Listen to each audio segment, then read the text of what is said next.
प्रभु रामाने दर्शन द्यावे, प्रभु रामाने दर्शन द्यावे, गातो मुखे हरिनाम हरिनाम, गातो मुखे हरिनाम, अंतरे माझ्या रात्रंदिन तो वास करील श्रीराम श्रीराम श्रीराम श्रीराम प्रभु श्रीराम।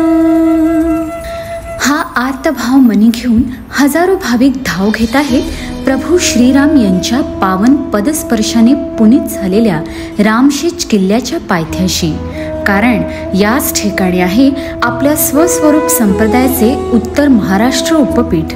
आणि महत्त्वाचे म्हणजे आज पुन्हा एकदा ही भूमी पुलकित होणार आहे आपल्या लाडक्या जगद्गुरुश्रींच्या चरणस्पर्शाने।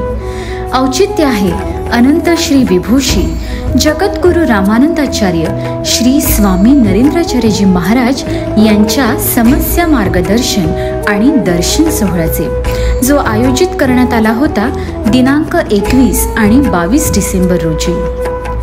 नाशिकवासियांनी परमपूज्य जगद्गुरुश्रींचे स्वागत निशाणधारी ढोल ताशे विविध कलापथकांच्या सादरीकरणात आणि सुस्वर भजनाच्या तालात अगदी भव्य अशा शोभायात्रेने जल्लोषात आणि दिमाखात करण्यात आले। अरे ढोल बजाओ, ताशा बजाओ, ढोल बजाओ, ताशा बजाओ, झूमो नाचो धूम मचाओ, पालकी निकली स्वामी की, महकी गलियां नाड़िस की, नरेंद्र स्वामी जगद्गुरु, तू ही तू बस तू ही तू, चारों तरफ है तेरा जादू, तू ही तू। मिरवणुकीने परमपूज्य जगद्गुरुश्रींचे आगमन संतपीठाजवळ झाले।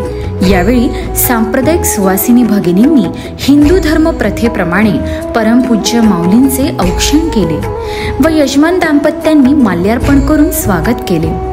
यजमान व सुवासिनी भगिनींकडून स्वागत स्वीकारून परमपूज्य जगद्गुरुश्रींनी संतपीठावरील आराध्य दैवत संत शिरोमणी गजानन महाराज, गुरुवर्य ब्रह्मलीन समर्थ सद्गुरु गाढसिद्धेश्वर महाराज आणि आद्य जगद्गुरु रामानंदाचार्य महाराज यांना नतमस्तक होऊन पुढील कार्यक्रमासाठी शुभाशीर्वाद घेतले। यानंतर परमपूज्य जगद्गुरुश्री आसनस्थ झाले आणि सकल उपस्थित भाविकांच्या वतीने यजमानांनी परमपूज्य जगद्गुरुश्रींची पंचोपचार पाद्यपूजन केले। परमपूज्य जगद्गुरुश्रींनी उपस्थित भाविक भक्तगणांना आशीर्वाद आणि मार्गदर्शनपर असे सुश्राव्य प्रवचन केले। श्रीराम जय राम जय जय राम या नावामध्ये किती प्रचंड ताकद आहे। या रामाच्या रूपामध्ये आपण गुंग होतो ना, त्याबरोबर मरामरातून आपली सुटका होते। हे राम नाम जे आहे ते काय सांगतं आपल्याला की तू मराला घाबरतोस कशाला। ही मराची जी दिंडी आहे 84 लक्ष योनीची, ही जर तुझी थांबायला पाहिजे असेल तर तुझ्यातला राम तुला बघितला पाहिजे। तो जो राम आहे हा आपल्या प्रत्येकामध्ये आहे आणि प्रत्येकातला राम ज्यावेळी आपण शोधू त्यावेळी आपली ही दिंडी थांबणार आहे। हे जे नाम आहे हे राम नाम आपल्याला सर्वांना तारणार आहे। म्हणून ते मी काय सांगितलं तेच सांगितलं तुम्हाला की 3च गोष्टी, दिवसातून 10 मिनिटं वेळ काढा, भक्ती करा। दुसरं सांगितलं असेल स्वप्नात सुद्धा कुणाचं वाईट चिंतू नका, आणि तिसरं सांगितलं असेल तुम्ही जगा दुसऱ्याला जगवा। या 3 अक्षरातच सगळं परमार्थ आहे। हे 3च पत्त्यांमध्ये सगळं जीवनाचा परमार्थ आहे। जर तुम्ही प्रयत्न केला तर तुम्हाला ते कळेल कसं आहे ते। म्हणून ज्यांना प्रश्न पडलेले आहे जीवनाचे, कारण आपण सगळेजण आनंद शोधण्यासाठी भटकतो। इथे का आलोय? आनंदासाठीच आलोय। मग कुणाला स्वामींना बघण्यामध्ये आनंद आहे, कुणाला त्यांच्या भजनामध्ये आनंद घ्यायचा आहे, अजून कुणाला कशामध्ये आनंद मिळवायचा आहे, म्हणून तो आलेला असतो। आणि तुम्ही तिकडे पाठीमागे चिठी मिळवण्यामध्ये आनंद आहे आणि प्रश्न विचारण्यामध्ये आनंद आहे। काय हरकत नाही, नक्की आपला प्रश्न सुटेल. पण त्यासाठी तुम्हाला काय करावं लागेल, नामस्मरण करावं लागेल. ते नामस्मरण केल्यानंतर तुमच्यामध्ये संयम, समयसूचकता, प्रगल्भता, साधक बाधक विचार करण्याची क्षमता, ह्या गोष्टी वाढल्या ना जीवनामध्ये, की आपण आपल्या जीवनातले सगळी कोडी ॲटोमॅटिक आपणच सोडवतो.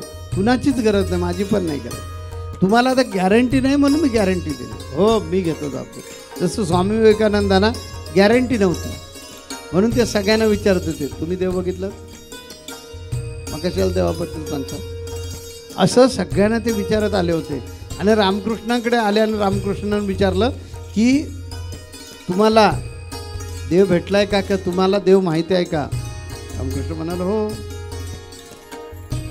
मग स्वामी विवेकानंद म्हणाले इथेच थांबलं पाहिजे. मग मला दाखवणार का. हो.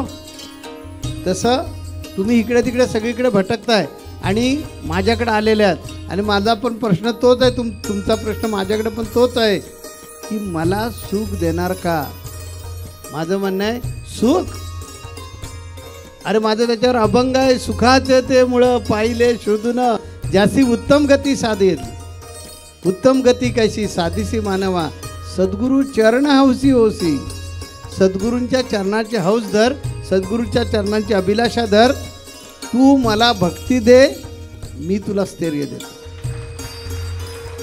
तेव्हा पण निश्चिंत राहा. तुम्हाला जे सुख हवंय ते नाही दिलं तर मला विचारा. आनंद म्हणजे काय, तुम्हाला मिळालं आहे. सुख म्हणजे काय, मला मिळालेलं आहे. कुणापाशी मिळतं तेही मला मिळालेलं आहे. म्हणून सांगितलं मी अणु रेणू देव आहे. नरेंद्र म्हणे शोधून पाहिजे. उपस्थित भाविकांपैकी बऱ्याच भाविकांना आपल्याला समस्या का भेडसावली आहे याचे उत्तर याच मार्गदर्शनातून लाभले. प्रवचनानंतर प्रत्येकाच्या चेहऱ्यावर एक विलक्षण आनंद दिसत होता, कारण आता प्रत्यक्ष मार्गदर्शन आणि दर्शनाला सुरुवात झाली होती. परमपूज्य जगद्गुरु श्री देखील अगदी आपुलकीने, मायेने आपल्या लेकरांची गाऱ्हाणी ऐकत होते आणि विस्तृत असे योग्य मार्गदर्शन देखील करीत होते.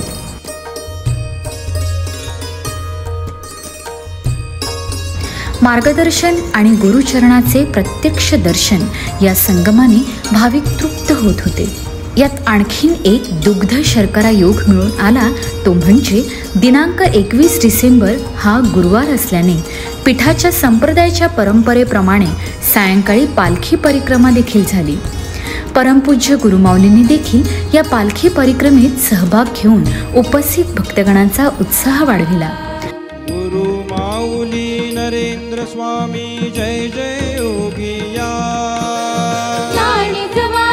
नाथ महंता तुझी योगिराया. गुरु माऊली नरेंद्र स्वामी जय जय योगिया. नाथ महंता तुझी योगिराया. गुरु माऊली नरेंद्र स्वामी जय जय योगिया. नाथ महंता तुझी योगिराया.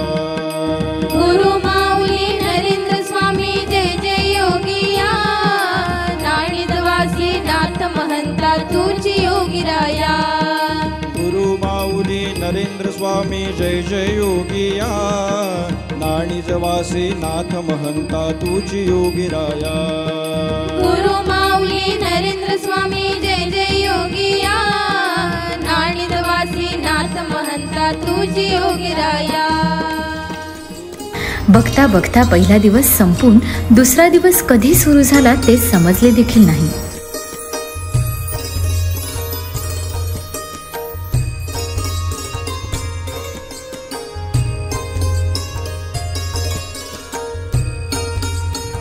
दुसऱ्या दिवशी म्हणजेच दिनांक 22 डिसेंबर रोजी सुमारे 750 भाविकांनी साधक दीक्षा घेतली.